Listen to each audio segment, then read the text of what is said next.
He's just not a serious person who should be in a role like this. Like the idea that you want the Secretary of Defense posting like trolling posts about extrajudicial killing, showing that he takes absolutely no responsibility, does not treat it seriously. Forget, like, I'm sorry, but like not just before what the law or Congress, but what about the almighty God? Like, it's like disgusting. And you'd think like somebody with that many tattoos about Jesus on his chest might think about it a little bit.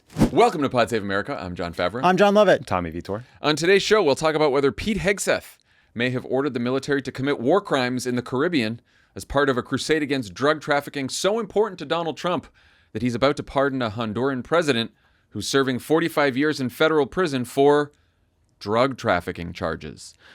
We also have a few other crazy Trump corruption stories to cover, and then you'll hear Tommy's interview with our friend Rob Sand, the Democratic candidate for governor of Iowa, who stopped by the studio to talk about his approach to flipping the state and whether farmers' anger at the Trump trade war could be a factor in the race. But let's start with the fallout from the horrific shooting in D.C. right before Thanksgiving. For anyone who missed the details of this story, a 29-year-old Afghan national who came to the U.S.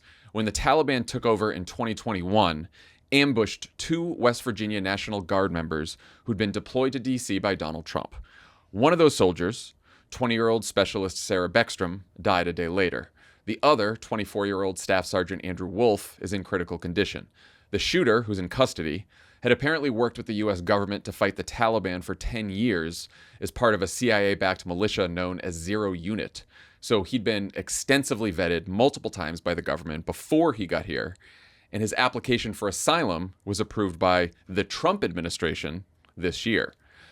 Of course, none of those specifics matter to the White House. They've responded by using the shooting as a pretext to do what Stephen Miller has already been doing or planning to do, which is keep people out of America who are from what Trump calls, quote, third world countries. Specifically, the president said in a post, quote, "I will permanently pause migration from all third world countries, terminate all of the millions of Biden illegal admissions, and remove anyone who is not a net asset to the United States or is incapable of loving our country, denaturalize migrants who undermine domestic tranquility, and deport any foreign national who is a public charge, security risk, or non-compatible with Western civilization. Only reverse migration can fully cure this situation." So far the actual policy announcements have been that the government is no longer granting asylum to anyone from Afghanistan.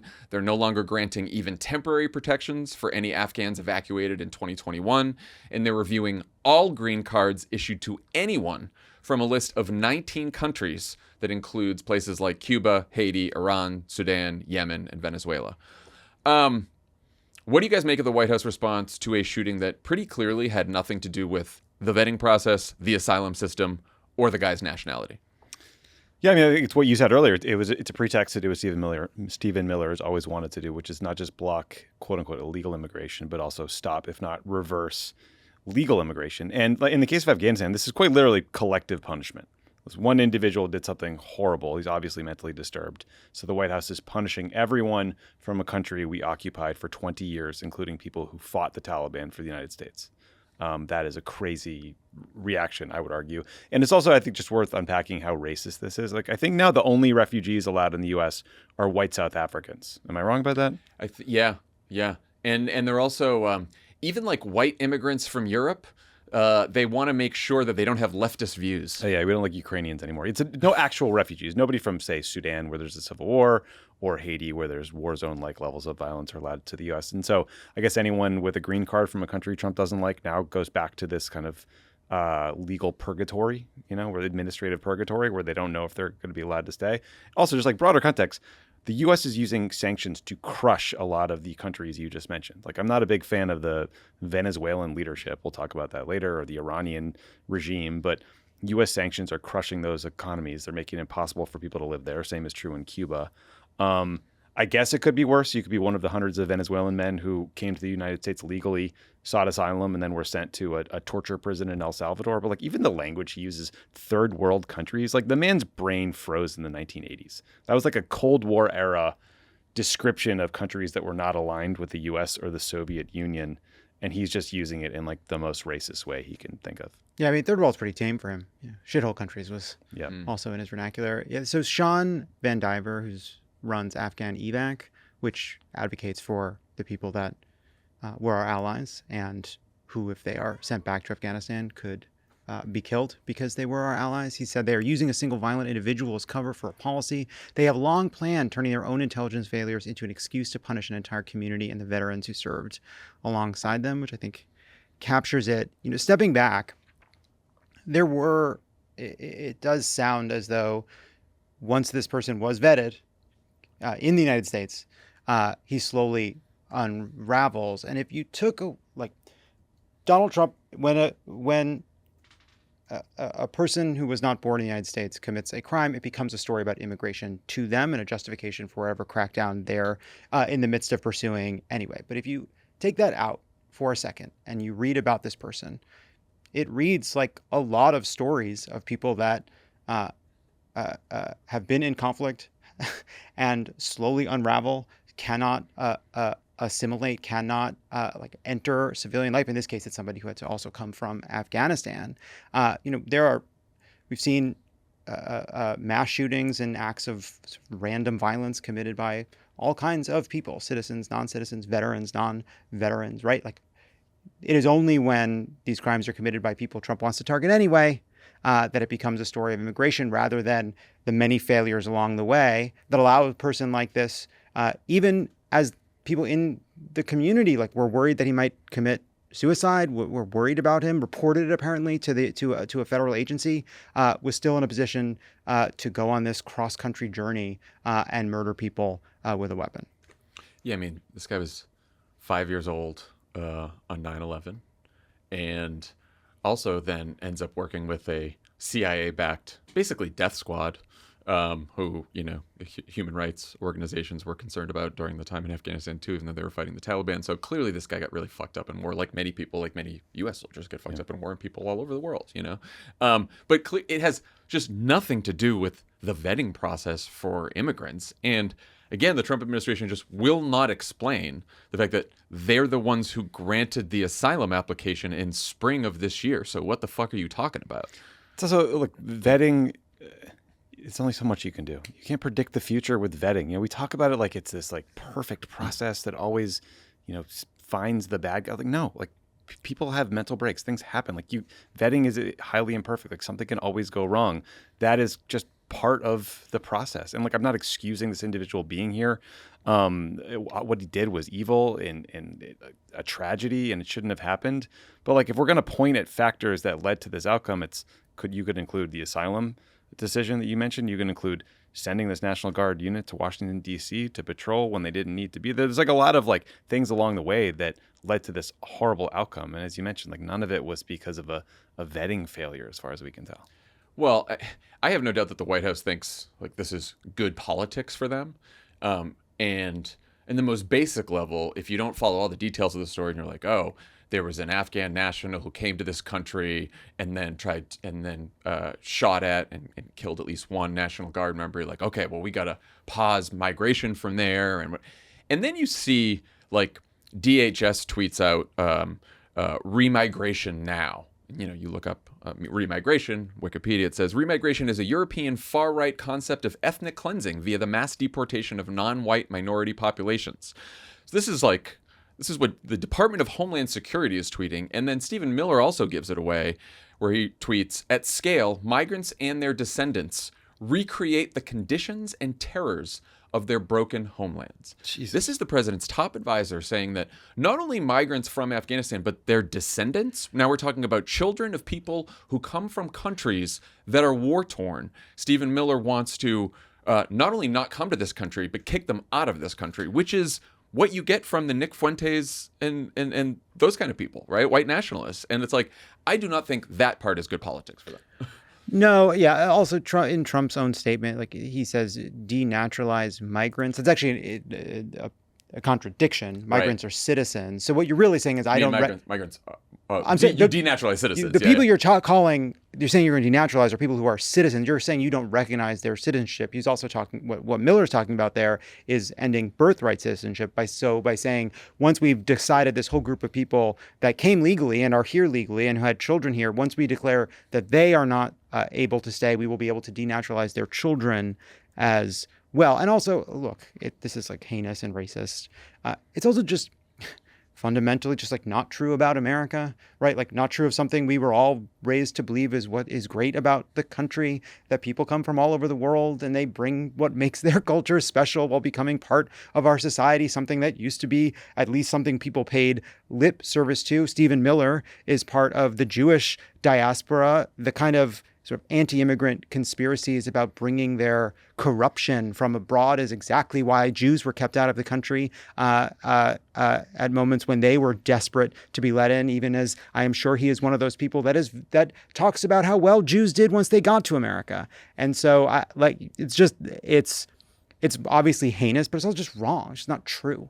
Well, also the Miller thing.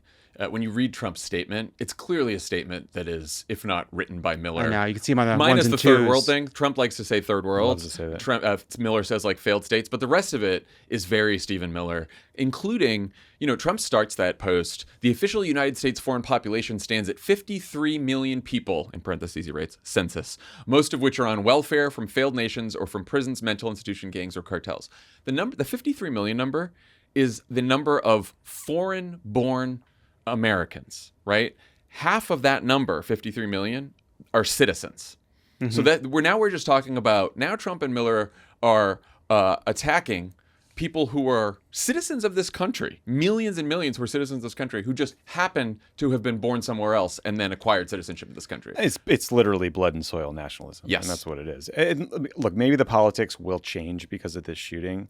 But, Pew polled this. The Pew Research Center polled some of these policies back in June, and they were surprisingly popular. Or the Trump administration's policies were surprisingly unpopular, I should say. 60% of Americans disapprove of the suspension of most asylum applications, only 39% approved, and then 59% disapproved of ending temporary protected status for immigrants who came to the U.S. escaping war or other disasters at home. Obviously, someone from Afghanistan would be under the numbers we're talking about here. So I don't know. We'll find out. Maybe people are very angry about the shooting. Maybe there is this change in sentiment that decides, okay, maybe we should crack down. But I don't know. I think it's ridiculous. It's ridiculous. That's like, I'm sorry, like a 10 million American citizens who are Mexican are less deserving to be here because of a shooting on the National Mall. The people that live in the household with those citizens who were born here, like it's just the idea that like now that we live in the reality of what Trump's crackdown has actually meant, we've seen a swing of people that may have been open to Trump swing back. We live in the reality of a Trump immigration policy now. So it's not, I don't think it's as easy as it was for him before to kind of make these broad sweeping claims and hope people don't take it too seriously. Yeah, when they are smarter and careful in how they talk about this, they frame it in terms of either national security, right? Protecting people from immigrants who come here and commit crimes, or immigrants who come here and, cut the line and are getting all these federal benefits when Americans aren't. Like that is if they're looking at the polls, that's what they usually say. But Miller and increasingly Trump and J.D. Vance and some others in the administration, they just drop the mask sometimes and just start saying, oh, no, it's anyone who is foreign born who is here is suspicious. And doesn't matter if you're not a threat, doesn't matter if you've never been on public benefits, you are a threat because you are not American for 15 generations. And look, I mean, a few years ago, it was like overwhelmingly popular to welcome Afghan citizens who supported the U.S. in the war to the United States. It was polling like 81% said the U.S. should help Afghan allies enter the U.S. Only 19% were opposed. Again, this was a couple of years ago. But I agree with what you're saying, Lovett. I think like it was easier for Trump to demagogue these issues when Joe Biden was in charge, and the numbers have sort of swung back against him since he's taken office, and people have seen the reality of a Trump immigration policy. So in the aftermath of the shooting, the guard troops who were deployed in D.C. got a visit from Secretary of War Pete Hegseth on Saturday, just a day after he made headlines in the Washington Post for allegedly ordering the U.S. military to commit what pretty clearly seems like a war crime in the Caribbean. The Post talked to 7 people with knowledge of the very first attack on a boat the Trump administration claims was trafficking drugs back in September. They've obviously attacked many more since then. The sources say that Hegseth ordered SEAL Team 6 to, quote, kill everybody on board, a directive that led the Special Operations Commander to order a second strike on the boat when he saw that 2 survivors were clinging to the wreckage. The House and Senate Armed Services Committees, controlled, of course, by Republicans, announced jointly that they'll be investigating vigorously. One of the members of the House committee, retiring Republican Don Bacon, who's a former general, said that if the report were true, it would be, quote, a violation of the law of war. When people want to surrender, you don't kill them. Republican Congressman Mike Turner, a former Armed Services chairman, said it would be, quote, very serious, and I agree that it would be an illegal act. Trump got asked about this on Air Force One on Sunday, and he gave only qualified support to Hegseth. Let's listen. We talked a little bit about the strikes and the controversy around Secretary of Defense Pete Hegseth. I don't know anything about it. He said he did not say that, and I believe him. And Pete said he did not want them. He didn't even know what people were talking about. So we'll look into it. But no, I wouldn't have wanted a second strike. Caroline Lovett confirmed the second strike during the White House press briefing on Monday, but denied that Hegseth gave the order to, quote, kill everybody, and argued that murdering defenseless survivors floating in the water was legal because it was conducted in, quote, self-defense. Yeah, sure. How can any of this be legal? It's not. It's a war crime, and it's on video. That's why they can't really lie about it. I mean, this is all taped. So again, if this report is accurate, it's a war crime under international law, and it's almost certainly against the Department of Defense's rules. Basically, if you bomb a target and there's survivors who are still shooting at you, you can bomb them again. But if you bomb a target and the people are incapacitated or defenseless or trying to surrender, you can't just hit them again. That is a war crime. And the self-defense argument, like, that's obviously absurd. It's like two dudes clinging to burning wreckage in the middle of the Caribbean, like how they're shooting at a U.S. military aircraft or a drone. They said they might be able to call their other traffickers and tell them. Well, the initial explanation And was, do what? Launch a satellite? Like, what are you talking about? Guys, we're going to need, I think, like a B-2 maybe. Yeah, we're going to need a lot of hardware. And like, this is also the second explanation. Initially, they said the boat was a navigation hazard for other boats in the region. That's why they had to blow it up and sink it again. So it's also important for context. This was the first one of these strikes. And since then, they've changed the policy around survivors. So they know they fucked up. Yep. The boat might have been carrying cocaine, but it was almost certainly carrying innocent people too, because there were 11 people on that boat. If you were trafficking drugs, you're not carrying 11 people, right? There's probably drugs for the drugs. You got to need room for the drugs, but there's also probably human trafficking and smuggling of individuals and drugs. So look, I think that all of these strikes are illegal and amount to extrajudicial murder, because what we should be doing is picking these people up with the Coast Guard and arresting them. But I do think like this strike in particular is going to lead to prosecutions someday, and I hope it's Pete Hegseth. Yeah, unless Trump. The problem we have is that's like, who cares? Like, this is a fucking war crime and should be prosecuted. Yes, of course, as a war crime that should be prosecuted. I think one of the reasons we're in such a dangerous moment is because hanging over all of this is the fact that Trump will, of course, before this gets anywhere, try to get out of it by pardoning him. That will still leave Congress being able to investigate. I just like. The law, even the debate about, even the idea that there's a press secretary saying that this is in any way legal, like the shipwreck thing, like it's the example. It's not just that we're not allowed to murder people who have been shipwrecked. We're supposed to rescue them. We're supposed to go out and pick them up. And and it's not just like, it is like military, it is law. Like if you go read about whatever the law of name, the commander's handbook. But it also talks about why it's not just illegal, but it's wrong. And it's in the sort of naval handbooks for the Marines, for the Navy, principles of humanity, defined as the principle that forbids the infliction of suffering, injury, or destruction unnecessary to accomplish legitimate military purposes, which includes protecting enemy wounded, sick, and shipwrecked. Incidents that must be reported included deliberate attacks upon shipwrecked survivors. And the reason they say this is from the DoD, persons who have been incapacitated by shipwreck are in a helpless state, and it would be dishonorable and inhumane to make them an object of attack. It is just You don't think wrong. Pete Hegseth has consumed that manual on day one and just sort of hasn't memorized that? Well, they all, I mean, like The truth is he has. Like, Yeah. he was a This is- commander in Iraq and Afghanistan. Like, he should actually know better. And so ignorance isn't an excuse here.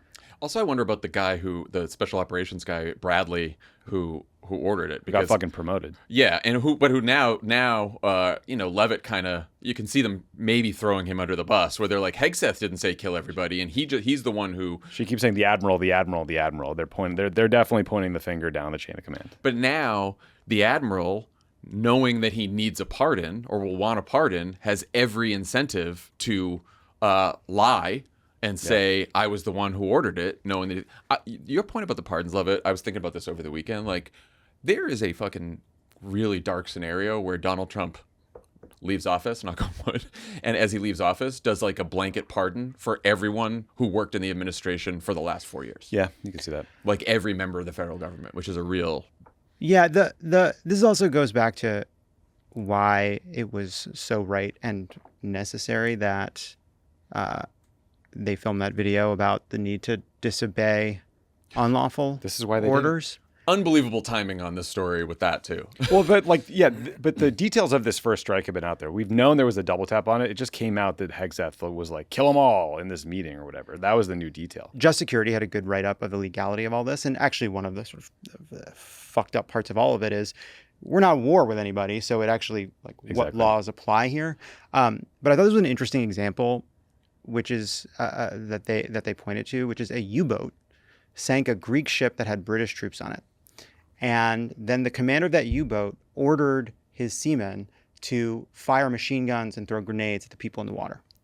And that became a famous trial after the war. And obviously one of the reasons we are a party to the Geneva Conventions, with not just forbid this, but requires us to rescue people, is because of what was happening, what Germans were doing to British and American troops. I thought this captured something about the kind of argument that you've heard from the Hegseths of the world in the Trump administration and why it's just so wrong. And this is what the ruling said in that case.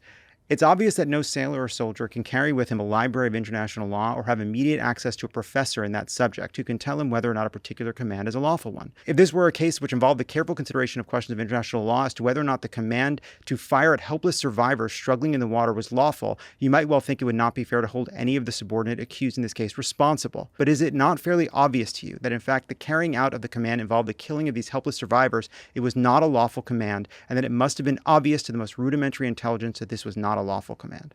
I just, like, shooting people floating in the water, it's the hypothetical that they raise. Like that is why we have these rules. And that was from an international case, but that is what we're talking about. We're talking about killing people clinging to fucking wreckage.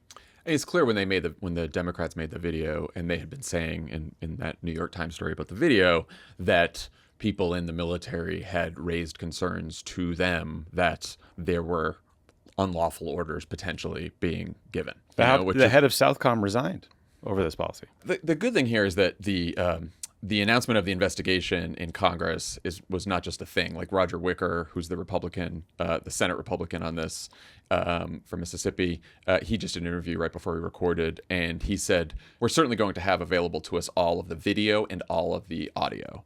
So they will get that. And he was asked if it could be a war crime, and he said, we're going to find out what the true facts are. So they are clearly going to run this down. Pete Hegseth, his response, one of his responses, was posting a parody book cover from the Franklin the Turtle Kids series. And this book cover was called Franklin Targets Narco-Terrorists, that shows the turtle blowing up a boat. So that's what Pete Hegseth's doing about this. And Sean Parnell, the spokesman over at the Pentagon, tweeted a couple days ago, "We told the Washington Post that this entire narrative was false yesterday. These people just fabricate anonymously sourced stories out of whole cloth. Fake news is the enemy of the people." A couple days later, they're confirming it. Also, in the original denial, they said denied the narrative, right? They were like very strange choice of words. And now they're copping to it, but then trying to suggest that Hegseth gave a broad order, and then in the execution of the order, there was the second strike. So they're pushing it on to the admiral. But then this idea of, like, what is the order to kill the order is not go kill everybody. I mean, I hope it's not. Who knows what's actually said or what was written down? We don't have enough information yet. But all of this is just like, he's just so not a serious person who should be in a role like this. Like the idea that you want the Secretary of Defense posting like trolling posts about extrajudicial killing, showing that he takes absolutely no responsibility, does not treat it seriously. Forget, like, I'm sorry, but like, not just before the law or Congress, but what about the fucking almighty God? Like, it's like disgusting. And you'd think like somebody with that many fucking tattoos about Jesus on his chest might think about it a little bit. I mean, I realize the polling has been depressingly supportive of these boat strikes. Mm-hmm. I do wonder if the details of this incident, as they get out there and more people hear this story, might change some minds. I mean, there was that CBS poll where people were like, okay, but I do want evidence that the boats are carrying drugs before there's any kind of strikes on them. I think people are supportive of the stated goal, which is stopping drug trafficking, but that is obviously not what's happening in practice. Like, again, fentanyl is not coming to the U.S. from Venezuela. Fentanyl is produced in Mexico with chemicals from China. Some relatively small, like 10% of cocaine goes through Venezuela, but blowing up 20 boats like off the coast of Trinidad or in the Pacific, like that's not going to put a dent in the cocaine consumption in the United States. A lot of that cocaine could have been going to Europe.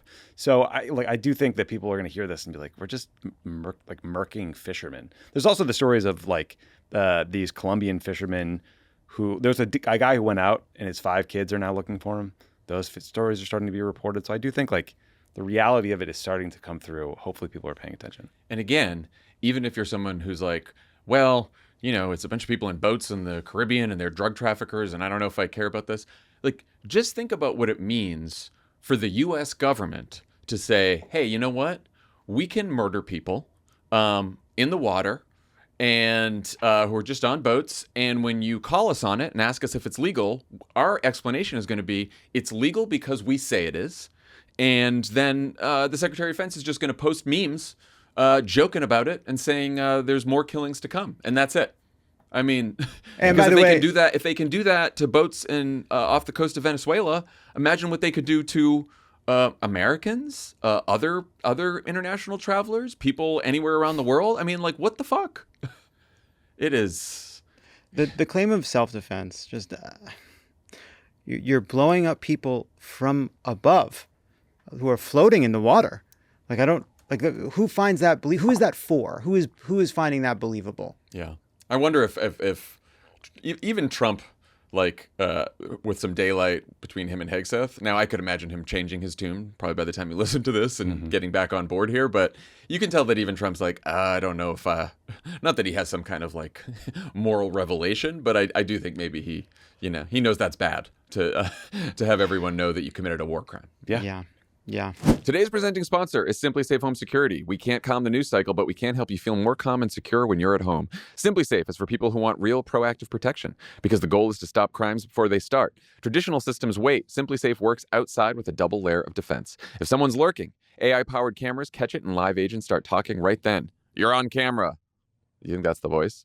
If they don't leave, police can be on the way. Early action is greater than after the fact. There are no long-term contracts or hidden fees. You can cancel anytime. It's named Best Home Security Systems by U.S. News and World Report for 5 years running. 60-day money-back guarantee, so you can try it and see the difference for yourself. John, I know you set up a Simply Safe. What kind of voice did you select for the AI-powered cameras? Is that RFK Jr.? Yeah, I wanted to sound like somebody throwing a bag of loose screws into a jet engine.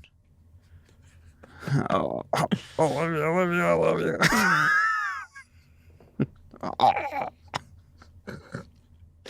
What were we talking about? Simply Safe. Yeah. I set one up and it's great. Works really well. Easy to set up out of the box. Customize it. The customer support, completely reliable. The app, I really liked it. Gave you peace of mind. You should get one. This month only, take 50% off any new system. This is one of the best prices you will ever see for Simply Safe. Don't miss it. Hit simplysafe.com/crooked. Again, that's simplysafe.com/crooked and lock in your discount. There's no safe like Simply Safe. This podcast is supported by the Obama Foundation. Ooh. The Obama Foundation is helping lift up emerging leaders with the tools, training, and support they need to meet this moment in history.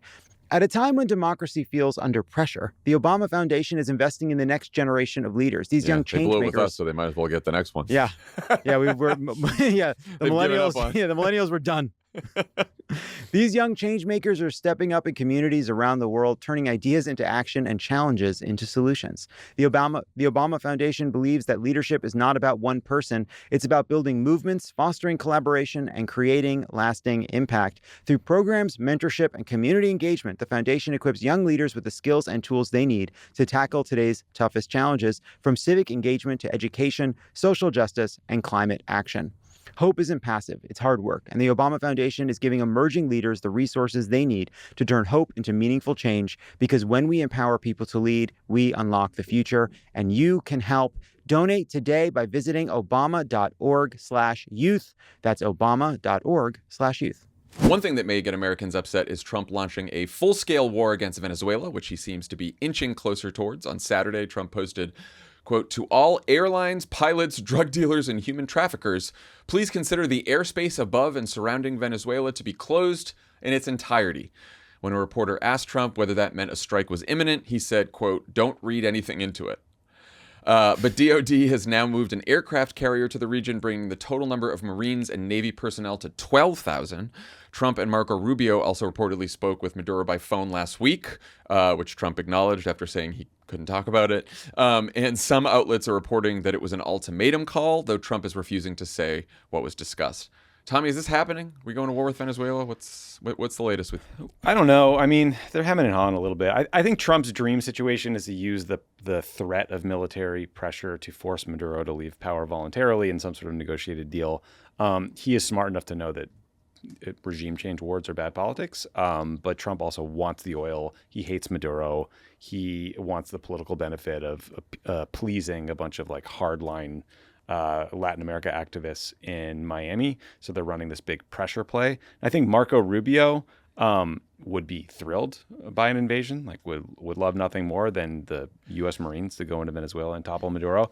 He also comes from like these very right-wing Miami political circles, and he thinks that toppling Maduro is the way you get to the Cuban government and then topple them. So it's a little domino theory coming back, like Kissinger. They're also all hearing from these like the Venezuelan activists and right-wingers who, you know, there's this thing in Politico a couple of days ago about how if this happens, Republicans will win Florida in perpetuity. It's like the most gross, bloodless, Unbelievable. reporting. So God only, But guys, just sit still. Just you're cool. You're already doing that. it is. It's like no, there could be no other secondary or tertiary consequences from a regime change war. Politico. I'm sure it'll just be as simple as right-wing Venezuelans in Miami. Any like of you people alive in 2003? Yeah, it's crazy. So like God knows what Maduro is thinking. He does not strike me as a guy who's gonna like give up power willingly and move to Tehran or Moscow or something. He probably thinks he can wait Trump out. He probably thinks I can bribe this guy with oil contracts or maybe buy some Melania coin or whatever. But like it hasn't happened yet. So we're still in this wait and see mode. And then, of course, if he, if Trump does cut a deal with them, then Trump will, say, "That's another war that I ended. Another war I ended. Another victory. One Have that I a victory started and parade then for all the ended, troops yeah. coming home from the Caribbean." Exactly. Without firing a shot, he's not going to have peace. He'll have won the war. Yeah, right. He'll won the war. So Trump's justification that he's murdering people on boats and threatening war in Venezuela because of drug trafficking became even harder to believe when he announced on Friday that he plans to pardon Juan Orlando Hernandez, the former right-wing leader of Honduras, who was investigated by Trump's own first-term Department of Justice before they passed the baton to the Biden DOJ, which prosecuted him. Hernandez was recently sentenced to 45 years in federal prison for conspiring with South American cartels to facilitate the trafficking of 500 kilos of cocaine into the U.S. Witnesses at his trial testified that Hernandez took millions in bribes, including from El Chapo, and protected traffickers who admitted to dozens of murders. But despite the fact that Trump's own DOJ conducted most of the investigation, the president said on Sunday, quote, "They said it was a Biden, They said it. We Who's don't know they? who they are. Yeah, they are his friends. He said the other Yeah, players, his yes. friends. So they said it was a Biden administration setup, and I looked at the facts, and I agreed with them, before going on to say that just because there's drug trafficking in a given country, it doesn't mean you should take action against that country's president." You think Maduro was surprised to hear that comment? I mean, just before we get to the specifics, it drives me crazy when he gets asked about the pardons. He's like, I don't know. He always like pleads ignorance. It's like, I'm sorry, shouldn't you know a little something about the individual you just pardoned, sir? They were telling me. Anyway, the juxtaposition of this in Venezuela is it's like head spinning. Trump doesn't like Maduro, so he labels him a cartel leader, puts a bounty on his head, threatens to invade his country, and kills low-level fishermen off the coast. Juan Orlando Hernandez gets a pardon because he's a right-winger. He's friends with Roger Stone, or he can afford to pay Roger Stone, which I think is far more likely. And he is friends with all these crypto creeps who like Hernandez because he was behind this very bizarre libertarian project called what the hell is Prospero. it? Thank you, that all these Prospero, guys yeah. loved. And all of it confirms this widely held belief in Latin America that the United States is full of shit. We do not care about the rule of law. We don't care about justice. We don't care about stopping drug smuggling. It's all politics and money and defending your friends and killing your enemies. And that is an especially big deal and bad precedent to set in Latin America right now, because a lot of folks there feel like the ultimate way they can stop corruption and organized crime is through the extradition of these individuals to the U.S. for prosecution through the U.S. justice system. And Trump just unraveled all of that. And this comes not that long after Trump made this dirty deal with Nayib Bukele down in El Salvador to send back to El Salvador like real deal MS-13 leaders who allegedly had cut deals with Bukele in his administration. And so what is so shocking about this is it would be so easy to just do nothing. All you had to do was not pardon the guy. You know, it feels very simple. But this is just so lawless. Like, this almost feels like this and the boat bombings could be presidency defining in some way, because Trump will say they're all corrupt, everybody does it, but like this is stunning stuff. 500 kilos of cocaine. Yeah, in this, Trump said to the Times that his many friends asked him to pardon Hernandez. They gave him 45 years because he was the president of the country. You could do this to any I president. know there's a little bit of There's a little bit of like, well, but to Tommy's point, it's right-wing leaders can do no wrong, and left-wing leaders will never be safe. And that to me is what you take away from this. If you're on Trump's side, you can really get away with anything. You're a phone call away. Your friends can call. There was all these people with ties to Trump had invested in this lawless town where they were going to just because this is a wild story. It's nuts. Prospera. So this is from a New York Times piece in 2024 about this. They describe it as Prospera is a private for-profit city with its own government that courts foreign investors through low taxes and light regulations. Peter Thiel and Mark Andreessen are investors. And it says, critics have described it as a neo-colonial state within a state, or an example of a corporate monarchy where yacht-owning CEOs exploit land and labor in a poor country.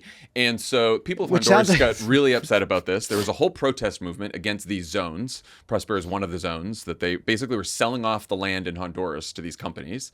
And Castro, who was the president that is just leaving office, right, or is the president now, was against it. Hernandez was for it, and now Trump has endorsed the guy in the Honduran elections from Hernandez's party. And so when Trump says like my friends, you can tell that they were like, well, we had this good thing going in Honduras, and now there's all this trouble there, and we want to make sure that this city is prosperous again. They're like the lefties here. They're nuts. They're nuts. But it's just like their whole foreign policy. It's like, it's not fucking isolationism. It's imperialism. It's like, and especially with South America and Central America, like he just wants these client states where he installed these like fucking tin pot right-wing dictators who are going to cut deals with Trump, make him rich, help us friends out. It's mercantilism. It's a for-profit. It's for-profit foreign policy. The idea of an independent corporate for-profit lawless state within a state. It's like design your own crypto regulations. It's like the opening crawl for like a dystopian. It's like at the beginning of Elysian, like one of those movies. Like in the future, you will live in one of a dozen corporo-anarchist crypto states. I can't overstate how much this doesn't make sense too, because Trump announced this pardon in an endorsement of the current right-wing candidate in the race. Hernandez is fucking detested in Honduras. If I were Asfora and I was suddenly linked to this man serving like 45 years in prison in my endorsement announcement, I'm like, what are you doing? Why are you interfering in the election, which happened on Sunday? And also, like, Hernandez is accused of killing a witness in prison. This is like a very bad guy. It wasn't just drugs. He also stole the 2017 election. Trump basically told the OAS to bury their investigation into it at the time. But like all of this is just crazy politics. And like the only explanation is that Roger Stone got a bunch of money and whispered in his ear and facilitated this somehow. I would love this. I can't wait for more reporting to come out about why this actually happened.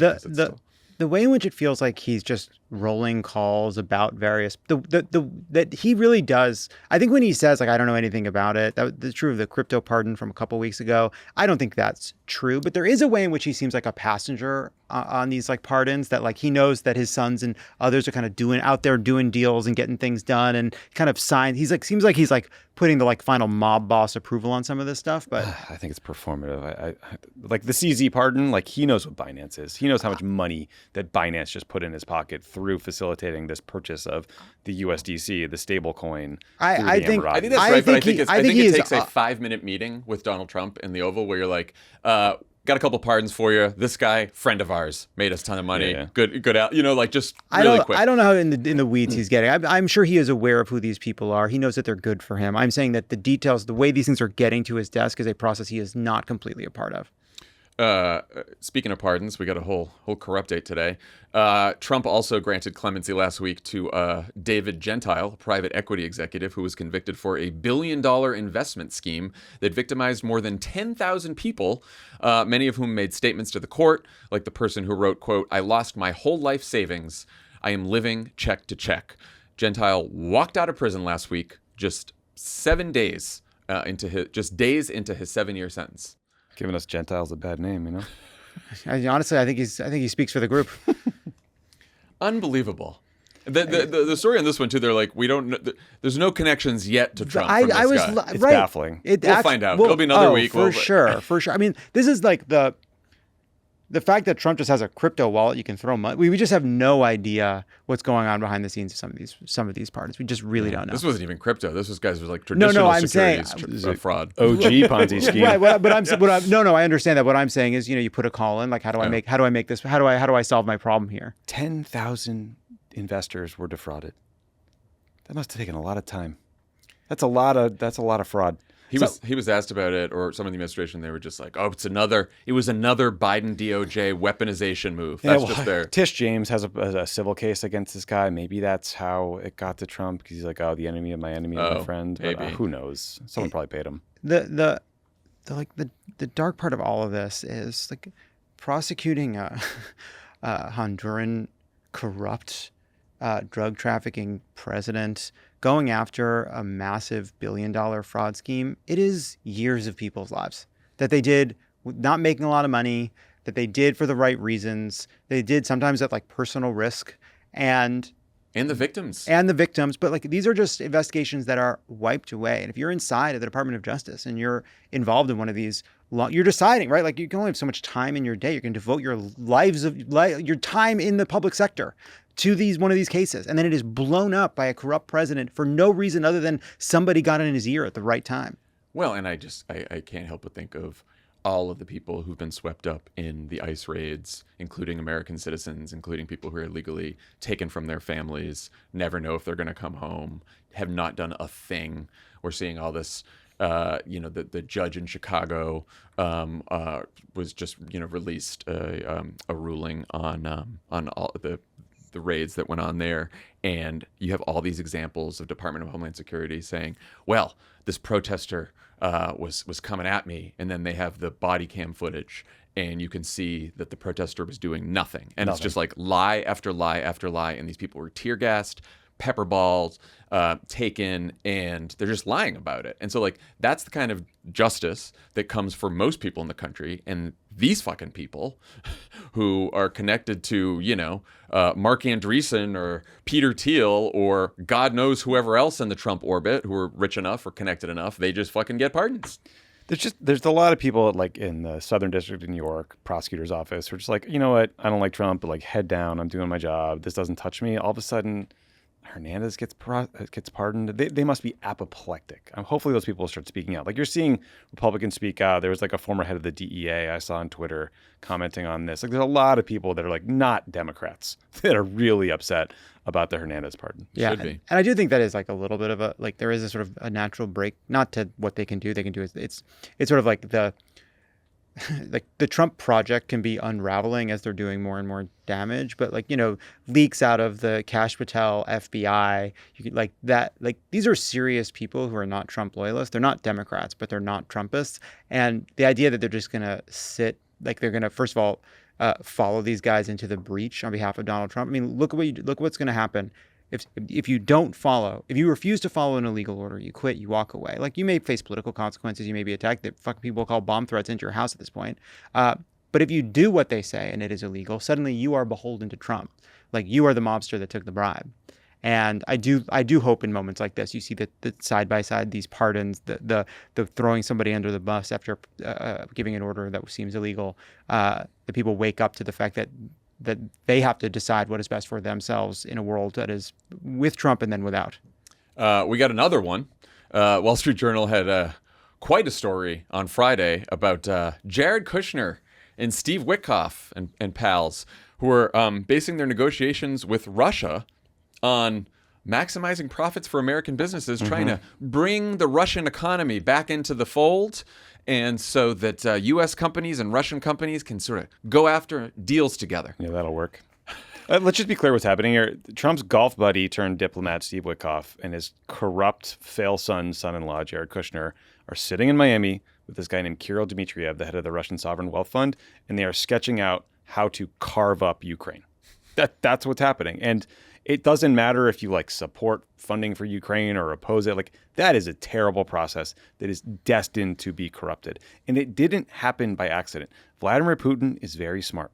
He knows Trump. He knows he's a mark. He knows he's a quote unquote business guy. So he sent his business buddies to make contacts with Witkoff and Kushner, and to say, oh yeah, let's explore the Arctic. Let's do a joint manned mission to Mars. Let's build oil and gas pipelines.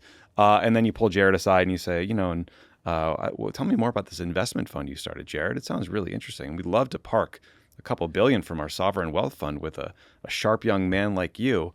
And meanwhile, even before the full-scale Russian invasion of Ukraine, the U.S.-Russia relationship was not big. It wasn't like U.S.-China. It wasn't U.S.-EU. It was tens of billions of dollars. It was comparable to the U.S. and South Africa's trade relationship. It was they gave us oil and gas and petroleum products and metal and fertilizer and shit. We send them machinery, Caterpillar stuff.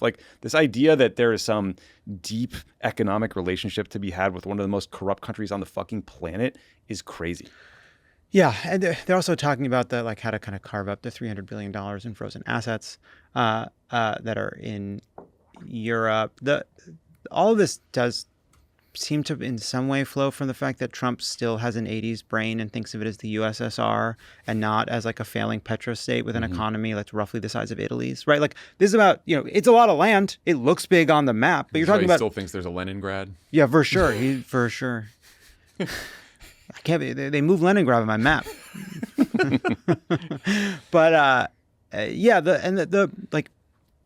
there was I can't remember where I saw this, but how many times has Steve Witkoff been to Russia? 8 times. Many times, and he goes in for 3-hour meetings with Putin with a Russian translator and takes his own notes. Just gets worked. Yeah, I was going to say, you're not getting one over on Steve Witkoff. Yeah. So. And by the way, you can't con an honest man. Get one over on Steve Witkoff. He walks away rich. What is it? He doesn't. It's get one over on him. He can be bought. And Steve Witkoff's son is co-running the Trump family crypto business. Well, there was a story that we saw the story about them putting the UAE putting whatever it was $2 billion into UAE and $2 billion into the World Liberty Financial, but then there was new reporting a month or so after that about how that was tied to Witkoff. That's Zach Witkoff and Trump Jr.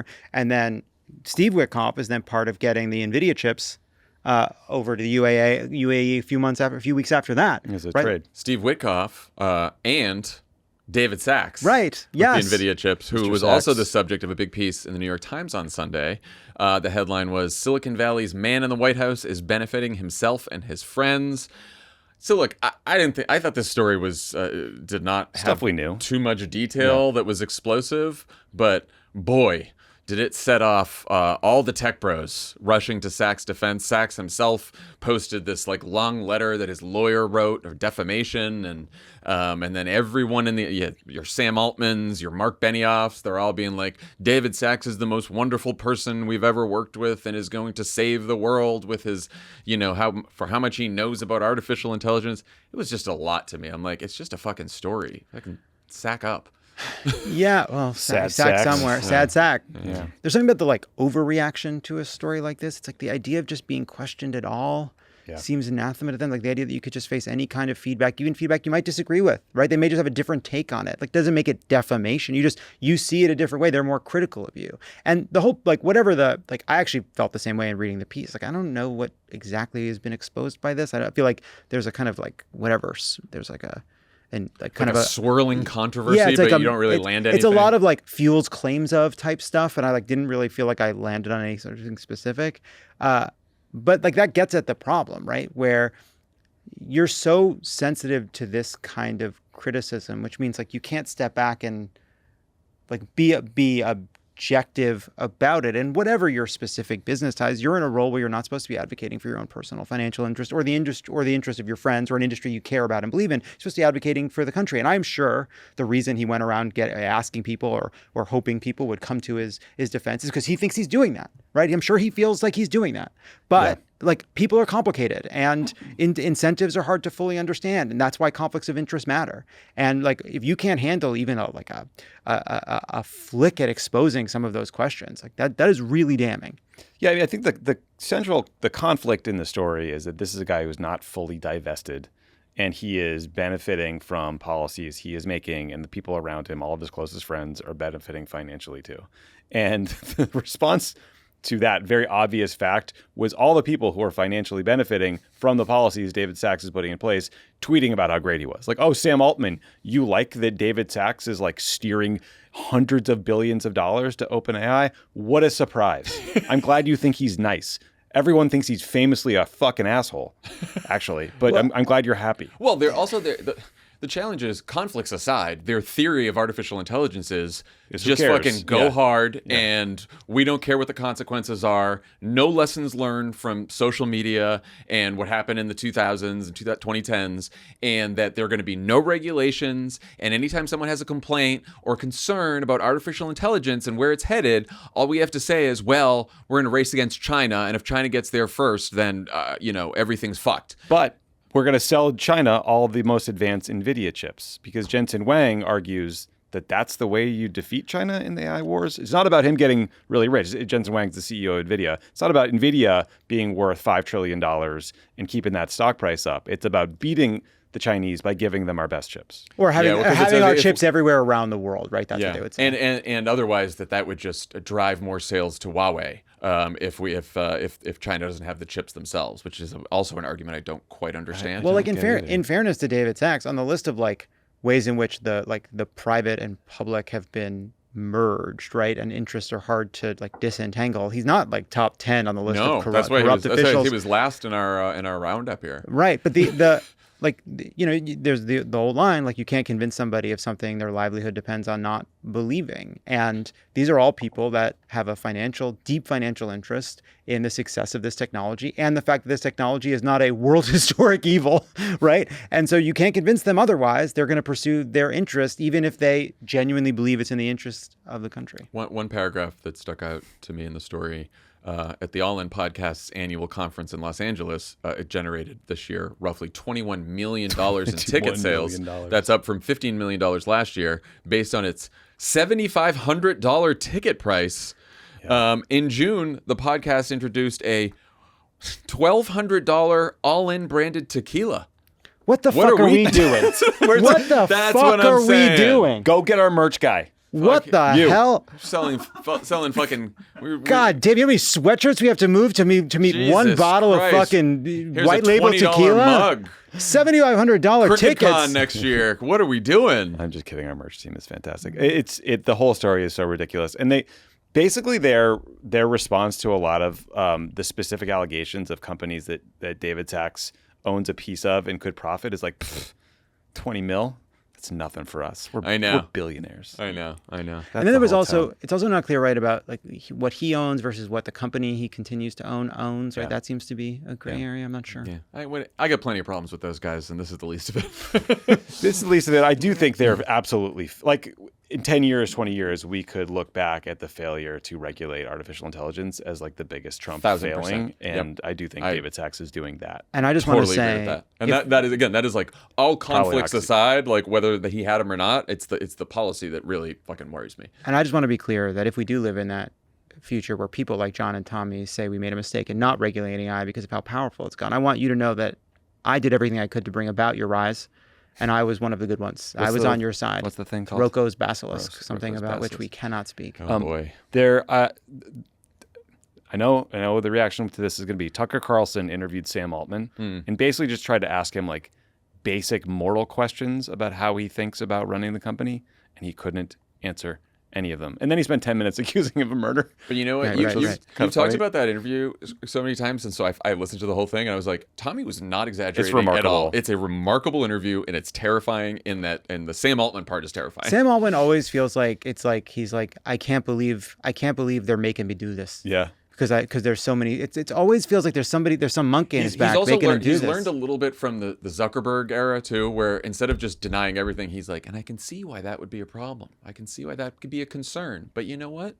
We need to do it anyway. Yeah. Mark It's like, yeah, it is. It's like I have no choice. We have no choice but to go towards the future. Mark Zuckerberg got years and years of PR advice that was like show contrition, grovel a little bit, and then 5 years ago he's like, you know what? Just grapple with dudes, do some kickboxing, And never talk to Kara Swisher Neutral again. looking, yeah. yeah, Why don't you? that's Hey, we have an idea, Mark. Never talk to Kara Swisher again. Yeah, take over a city, build a compound deep underground. Yeah. It'll be fine. Hey, you know, aloha means hello and goodbye. That's what his press person said the last time he left. One last thing before we get to Tommy's conversation with Rob Sand. Today, as you're listening to this, is Election Day in Tennessee 7, the special election where Afton Bain is running to flip a key congressional seat. This is a Trump 22 district. Trump won this by 22 points, but Afton is only a few points behind the Republican. And Republicans are spending a lot of money on this. They're a little nervous. Trump did one of his patented tele rallies on Monday. patented. And of course, the closer, Mike Johnson, was stumping around the district as well. How are you guys feeling about this one? I think it's a great sign they're sending Mike Johnson, beloved figure Mike Johnson among the low propensity voters of Tennessee. Should we do an A and a B version? Yeah. We always knew she was going to win. B. It was really tough. Never. It was always really going to be hard. Yeah, for So- sure. I think the margin really matters. Dan's conversation with Amy Walter about this was Yes, really smart and thoughtful. Everyone should listen to that Sunday conversation. Go ahead. There's very limited polling here. There was some polling in mid-October from Afton Bain's campaign that had her down 8, I think. And then Emerson released a poll like a week or so ago that just had it at 49-47. Surprise. Yeah, right. Yeah, so she's only down 2.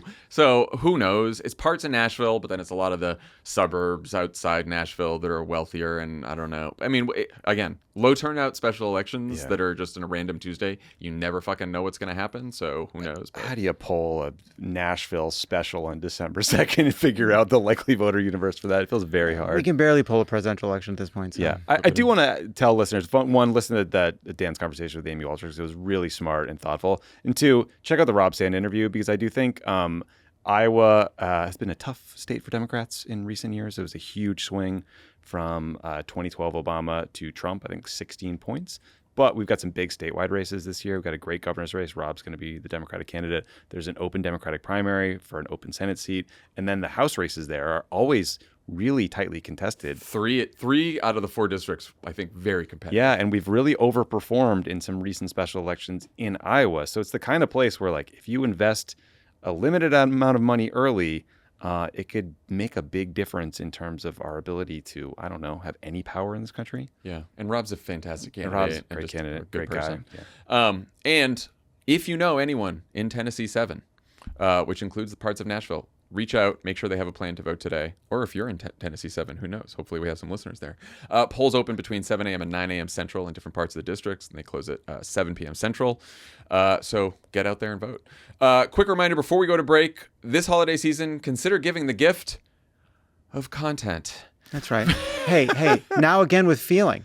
I like when housekeeping copy kills your soul, John. Yeah. Friend of the Pod subscriptions make a great, easy present. Your loved one will get access to all the good stuff. Exclusive content like Polar Coaster with Dan Pfeiffer and Terminally Online, ad-free episodes of all their favorite Crooked shows, and the warm Yuletide glow that comes with supporting independent progressive media. Damn right. Gift a Friend of the Pod subscription, grab one for yourself, or learn more at crooked.com/friends. When we come back, Rob Sand. This episode is sponsored by BetterHelp. The holidays are a time of traditions. Some people have many in their family, and some have none, or are just beginning their own. Now's the time to reflect on what they mean to you, or to rewrite those traditions and make your own. Incorporating therapy into your new or existing traditions can help ensure you take time for yourself during what can be a very joyful, but sometimes hectic and lonely time of year. BetterHelp therapists work according to a strict code of conduct and are fully licensed in the U.S. BetterHelp does the initial matching work for you so you can focus on your therapy goals. A short questionnaire helps identify your needs and preferences, and their 12-plus years of experience and industry-leading match fulfillment rate means they typically get it right the first time. If you aren't happy with your match, switch to a different therapist at any time from our tailored recs. With over 30,000 therapists, BetterHelp is one of the world's largest online therapy platforms, having served over 5 million people globally, and it works with an average rating of 4.9 out of 5 for a live session based on over 1.7 million client reviews. This December, start a new tradition by taking care of you. Our listeners get 10% off at betterhelp.com/PSA. That's betterhelp.com/PSA. Pod Save America is brought to you by Cook Unity. Talk about a comfort food or a meal you're known for making for the holidays. None. There's nothing I'm known to make. You know what I'm making this year, John? I'll What? tell you. I'm going to make a corn pie. There's a recipe for a Mexican corn pie that I'm really excited to make. I'm going to make a Like crust. cornbread? No, it's a corn pie. It's almost like what's a kind of jelly pie, like a pecan. You know, pecan Yeah, pie. I Have do like, like that. so it's like that style of pie, but with corn. Corn. It's an elote pie. Okay, well, I'm there very you go. excited There about you go. it. That's what John's known for. The holidays are here, which means it's time for comfort, joy, and really good food. Impress your relatives, even the judgy ones, with gourmet holiday meals from Cook Unity. Let their chefs take healthy meal prep off your plate with festive yet nutritious dishes. Festive holiday favorites are available for a limited time and only in select Cook Unity markets, like old-fashioned glazed holiday ham, ultimate holiday turkey dinner, maple whipped sweet potatoes, and their candied yam cake. I've tried some of their holiday specials, I think last year. I really like that glazed holiday ham. Very good. Ham. With Cook Unities, there's no cooking, shopping, or thinking about how to get the nutrition and comfort meals you need every week. Meals are delivered fully cooked. Just heat up in as little as 5 minutes. Enjoy culinary masterpieces for way less than restaurants or takeout. And climbing grocery store prices. Choose from a rotating seasonal menu of over 300 meals, or let Cook Unity's platform provide personalized recommendations like apple pie bread pudding, rack of lamb with red wine sauce, roasted turkey sausage dinner, pumpkin spice cake jar, and much more. Menus are updated weekly, and new chefs are always joining the team, so meals will never be boring or repetitive. Just had Cook Unity last night. Had myself some steak with some chimichurri sauce and some green beans and also some mushrooms. Wow. I know. It's Sounds great. good. And tonight, who knows? Who Who knows knows? what I'll have?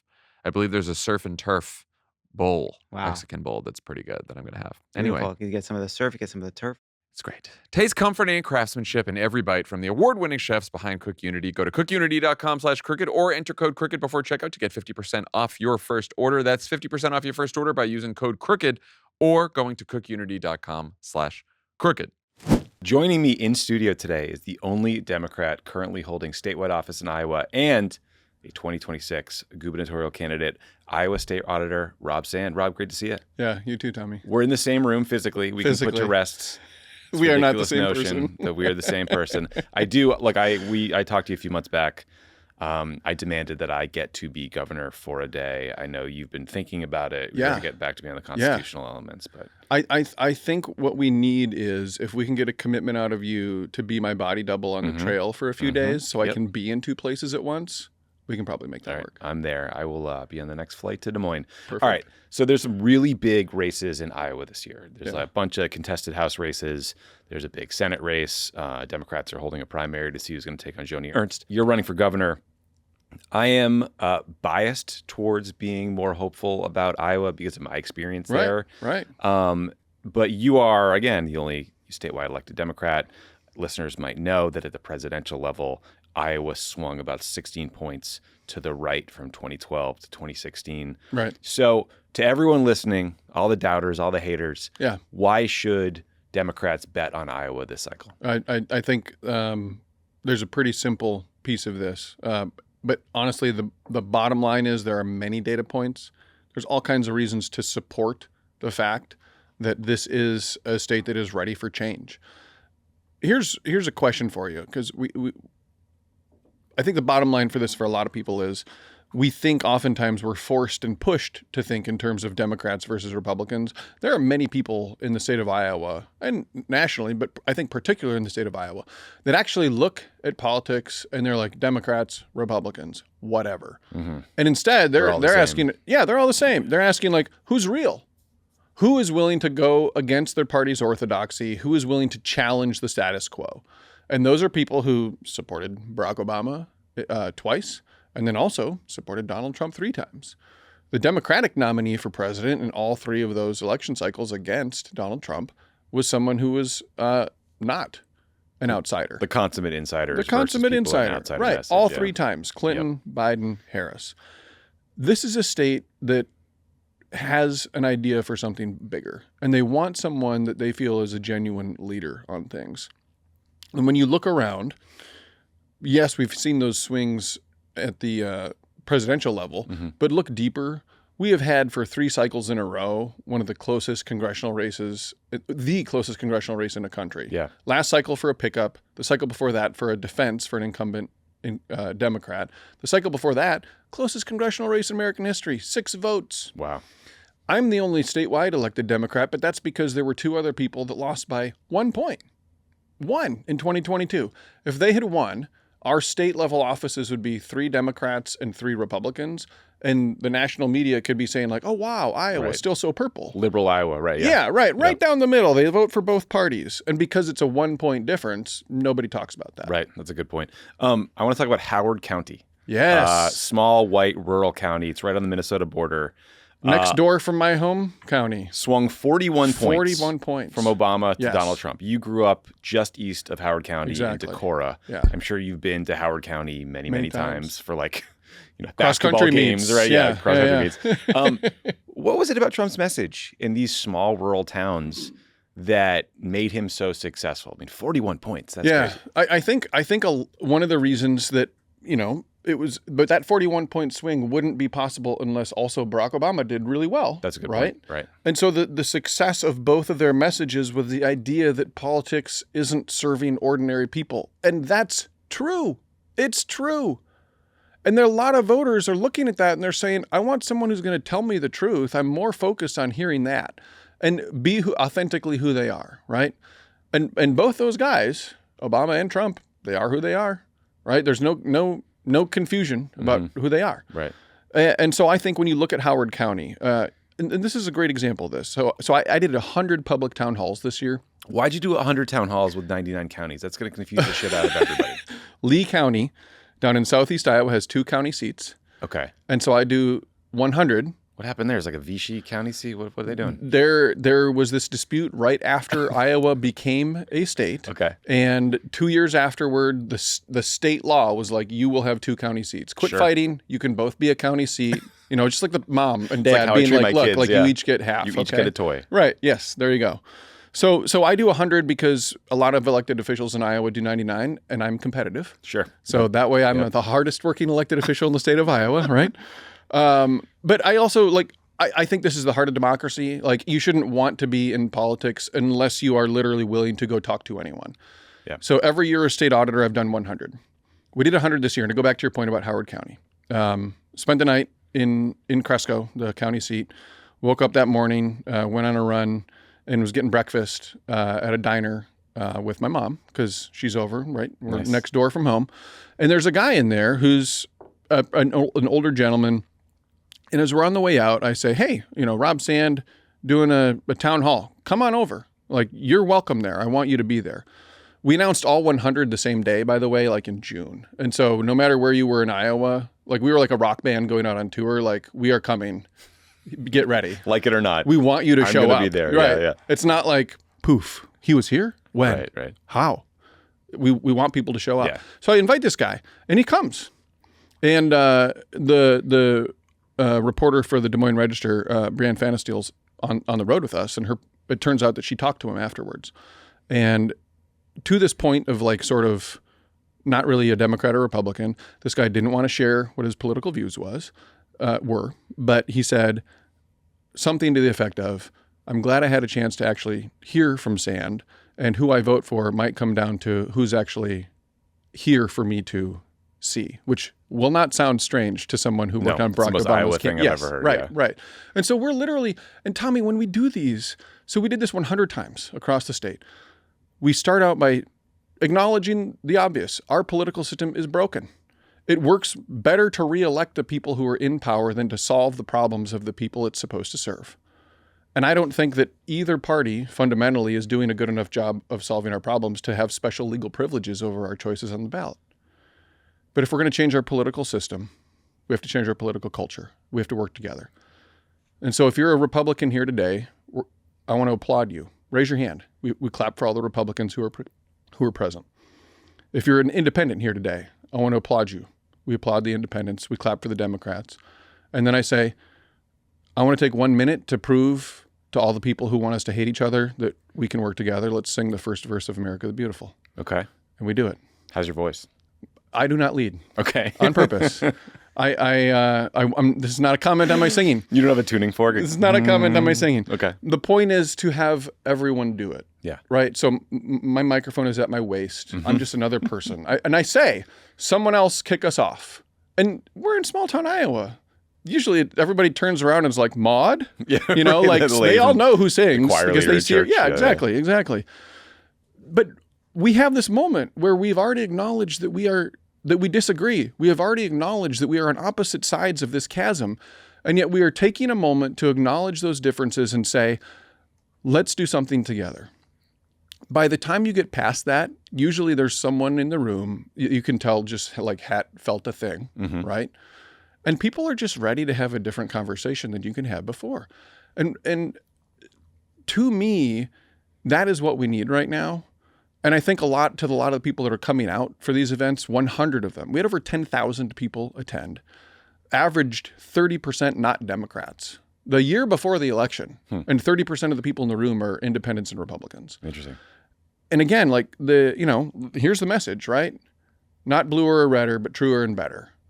Like our political system is broken. Two choices is not realistic. It functions better to control us than it does to get our problems resolved. And people, I think they are ready for that message. They recognize it as being true.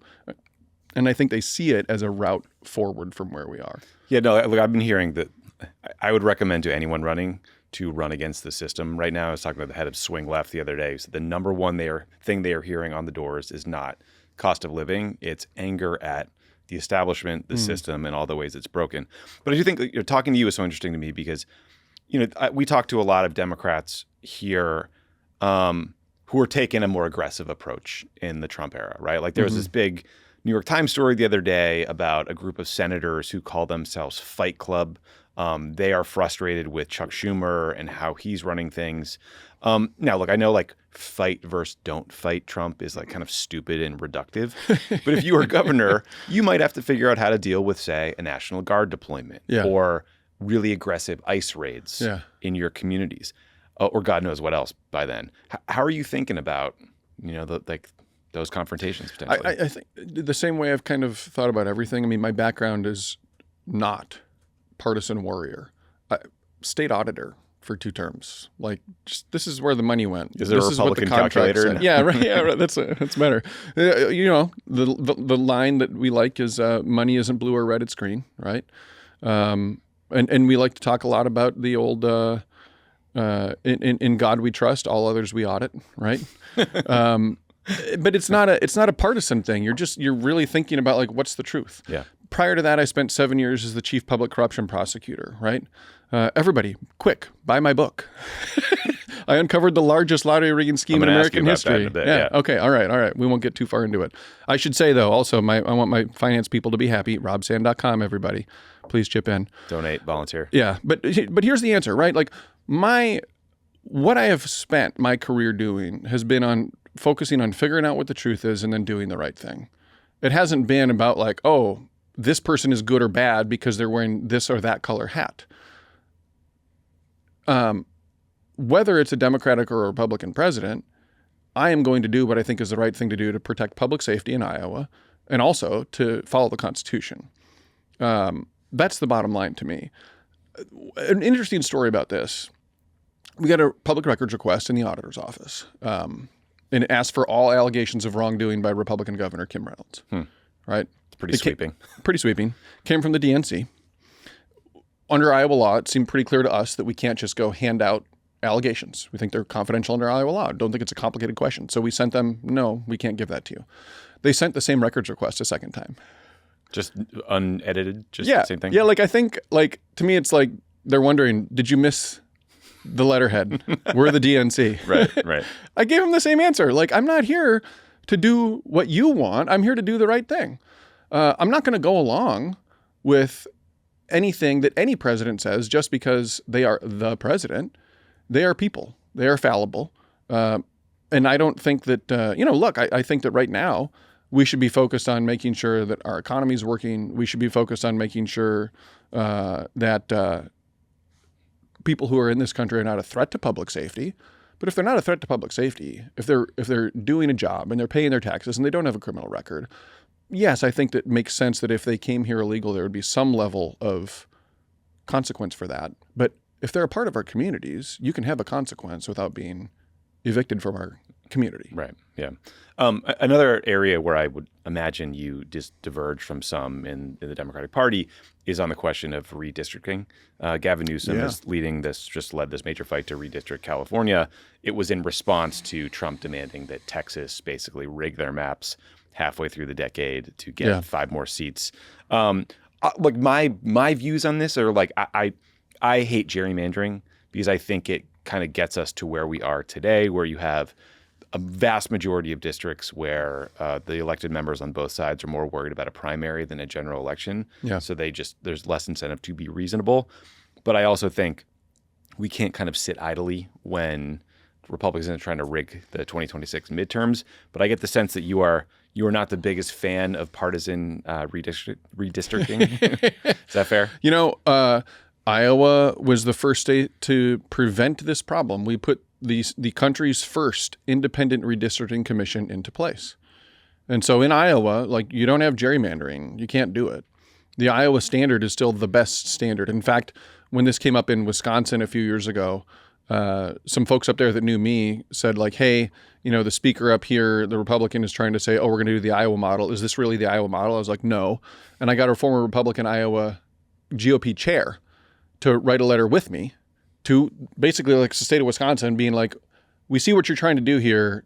This is what we do in Iowa. This is why it's different. And this is why you can't say that's the Iowa model, to try to protect truly the idea of independence and that brand of Iowa being like nonpartisan. To me, this whole redistricting, gerrymandering battle is exactly what I'm talking about when I go to the idea that these 2 private clubs shouldn't have special legal privileges over our access and our choices on the ballot, right? This is what we get to. We have people who are being paid with tax dollars, putting hours and hours and hours into efforts to solidify one private club's control over the lawmaking capacity of different states. Now, I appreciate the responsiveness to it, but the answer to me isn't just like, an eye for an eye. The answer is we need to break down this entire system so that we have a system based on serving people rather than a system based on serving politicians. Yeah. Look, I'm there. If we could do a national sort of independent redistricting process, I'm all for it. It's just a long way from here to there. Right. So I interviewed you around your announcement. We talked about the sort of budding Trump trade war. It kicked off in earnest. Trump slapped tariffs on most of the world, including the Chinese. A lot of the world kind of ducked and covered. The Chinese punched back really hard, including by basically boycotting the purchase of U.S. soybeans. Last month, Trump claimed that he'd cut a deal with the Chinese and that they would resume soybean purchases from the U.S. Iowa is, top 2 biggest soybean producing states in the country. I think it's you and Illinois, right? Number 1. You beat Illinois? Come on. You got to Number talk to ChatGPT. She told me. She told me you guys were number 2. I'm pretty sure I'm right. How has the kind of like last few months of this trade war impacted Iowa farmers, the Iowa economy, and is China living up to the terms of the deal Trump announced? Well, that's exactly your phrasing of that was precise, right? That's the terms of the deal that the Trump administration announced. China has never affirmed. Yes, they have never said we are going to buy 12 million metric tons. They have bought 300,000. Allegedly, they were going to buy 12 million by the end of the calendar year. It feels tough to do. Those numbers are very different. Yeah, Those numbers are very, very different, right? And I think there's a reason that China hasn't said, oh, we're going to do this. And this is just, to me, this is, this is exactly one of those things that I think is the line that you can see between people who are trying to serve a party master and people who are trying to serve the public, right? You got 4 members of Congress, 2 U.S. senators in the state of Iowa. All 4 members of Congress are just whatever the president says, I'm with him. Ushering in a new golden age. Okay, you got it. Meanwhile, farmers in the state of Iowa, right, have no markets to sell their crops to internationally. We're bailing out Argentinian farmers and Argentinian cattlemen, beef growers, while people in Iowa are sitting there with no market. And all of these Republican elected officials who know how this system works, who are well informed on this, who see how bad this is for Iowa, won't say it. The only one that's even coming close is Chuck Grassley. I think his attitude on this is YOLO, and he's mostly lived, so he's going for it, right? He's getting to the end of that 4-letter word. Right. Yeah. And so, he's at least saying, I don't think tariffs are going to work. If they do, I'll be the first one to say hallelujah. I'm with him on that. But this is bad for the state of Iowa. And I think most people in the state of Iowa, they want someone who will work with any president to do good and work with no president to do something bad. They will try to avoid bad things happening. These folks are just saying, yes, boss, whatever you want. Right. What do these farmers do? Like, what do you do with a million metric tons of soybeans? It's a great question, because right now you're also having to make decisions about what you're going to plant next year. Where are you going from here? And if this Chinese market has gone away, and this chaos makes their life incredibly difficult, because I think most farmers and most people, right? Most people want to know what the rules of the road are and make their own decisions and sink or swim according to their own merit and according to their own decision making. Yep. I thought we were going to zig, we zagged, but at least you knew, there was that fork in the road and you were going to do one or the other. Right. This kind of chaos just makes decision making for anyone in agriculture right now incredibly complicated and difficult. Particularly because a lot of these people, they don't get to know if the tariffs are about to change in 2 days. Yeah. I'm sure somebody knows when the tariffs are about to change in 2 days. Yeah, because they can place their bets. Exactly. Yeah, it's less of a bet. Somebody named Donald Trump Jr. knows, and they can go on Polymarket or the stock exchange or whatever. Right. Another Iowa-specific question for you. So Iowa has the second highest cancer rate in the nation, and it's got one of the only rising cancer rates in the country. Yeah. That includes a lot of people, young people, who are getting cancer in their 30s. Yeah. I know that some experts point to alcohol consumption, high levels of radon potentially as being the cause. Radon, for those who don't know, is just a naturally occurring radioactive gas. Others suspect chemicals used in agriculture could be the culprit. And this is not just an Iowa problem. There's sort of like a Midwestern belt of states that are dealing with this. What do you think is happening? And what is like the governor of Iowa's responsibility or options to address the challenge? Yeah. So the bottom line answer is it's certainly all of the above are a part of this. And I think the responsibility of the governor is to figure out what are our biggest causes and what can we do. What are the best and fastest and easiest ways to lower those incidents of cancer? And you're right, we are number 2 overall and the only one with an increasing rate. And this is something that I did, again, 100 public town halls. And I would get to this point in my stump where I would say we are 49th for economic growth. We are 48th for personal income growth. But what are we number 1 in for growing? And people would shout back at me, cancer. Like, it has really hit people's imagination. And it hits people's lives close to home. And I always think about my friend Abby, who she's from Forest City. We met through my cousin a long time ago, and she was a childhood cancer survivor. And then she, her cancer came back when we were maybe around 30 or something. And her attitude about it was so classically Iowan and also miraculous. She had to have her entire leg amputated at one point. And so for Halloween, she went as a shark attack victim. Oh my God. Yeah. The next year, she was a carrot.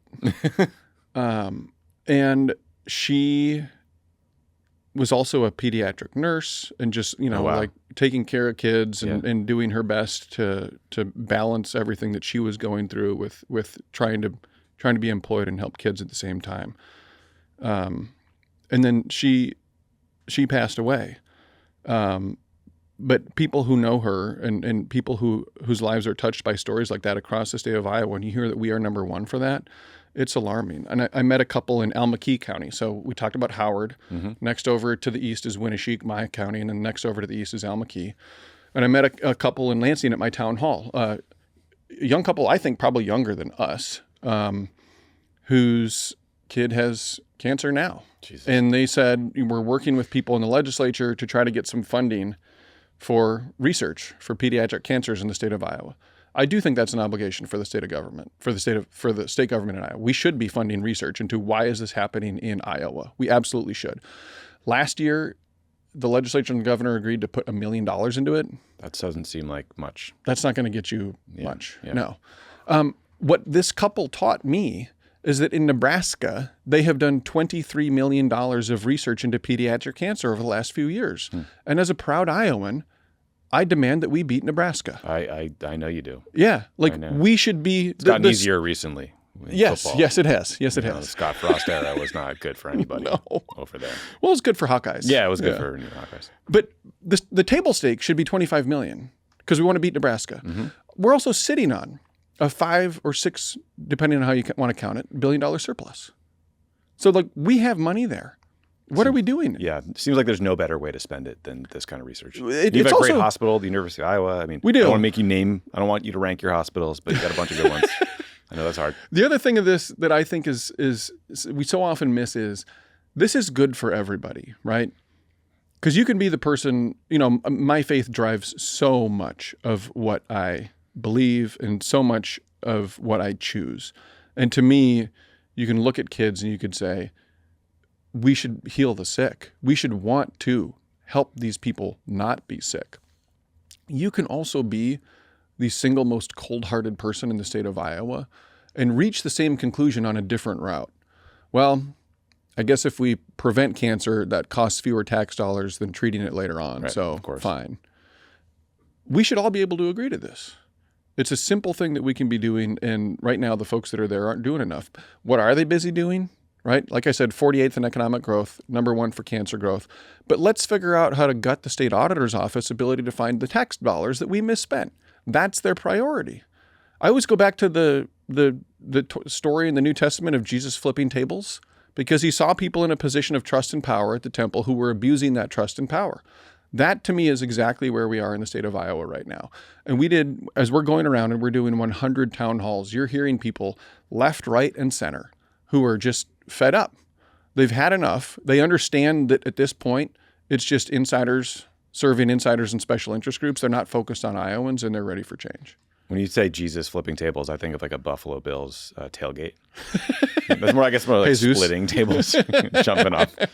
I really want to see Josh Allen get a Super Bowl ring. I like Josh Allen a lot, but I'm glad the Patriots are good. All right, so your work, you prosecuted this hot lotto fraud case. It's one of like the craziest public corruption stories in Iowa. Yeah. For listeners who don't know, can you just tell us what happened and why you have beef with hot lottery winners, which is how I understand it. I won't dive in on the bait on that one. Great, amazing book that I wrote. Everyone should buy it. It's so good. It did actually win an award from the Washington Independent Review of Books. Oh. Which, because it has the word independent in it, makes an auditor be like, okay, That's legit. nice. Yeah, you know? absolutely. They called it a favorite read of the year when it came out. Okay. It's called the winning ticket. I had nothing to do with a documentary called Jackpot, which you can stream for free at lottodoc.com. Okay. But that tells you the same story in 45 minutes if you're not the book reading type. Okay. Less detail. Bottom line, for 10 years, there was this guy working for the Multi-State Lottery Association in Urbandale, Iowa, that serves like 38 state and provincial lotteries in the United States and Canada. And he was, I don't want to spoil it, he was making it a little bit more predictable than it's supposed to be. Fast forward this part if you want to buy the book. Yeah. You can tell us what happened. It's okay. All right. Inside job. Like, it was his job to literally write the computer program that was supposed to pick random numbers. And he made them enough less than random that he could buy a bunch of tickets and kind of know what was going to win. Dude, the craziest part about this is, so he's a Texas, small town Texas boy. And no one noticed he was like driving a Ferrari all of a sudden? He had a really big house. People were like, did you have an uncle? Did he pass away? Was he rich? Like, Right. how are you doing this? People sort of had questions, but the craziest part about this, beyond the fact that he's rigging lottery jackpots around America, he's a small town Texas boy. His brother is a justice of the peace down there. His brother is a Bigfoot hunter. And Like the Sasquatch? Sasquatch. Okay. Yeah. And That seems like a tough gig. it was a side gig. You're not getting a lot of targets, right? You're not No. putting a lot of No. arrows on No. on beef. No, he that's why he was a justice of the peace for his day job, Got it. right? But he would help the guy in Des Moines in Urbandale buy these rigged jackpots, and then he would use his friends occasionally from the Bigfoot hunting community to help claim the jackpot tickets. Okay. Yeah. Where I'm now imagining dudes in like Bigfoot outfits. Like, have you seen Harry and the Hendersons? Yeah, of course Remember that I movie have. from we were kids? Yeah, Like yeah. him going to cash the ticket? Yes. That's crazy. Not How did you guys suss this out? long story. We actually went to trial only knowing about the one Iowa ticket. And I remember this very clearly. We did jury selection.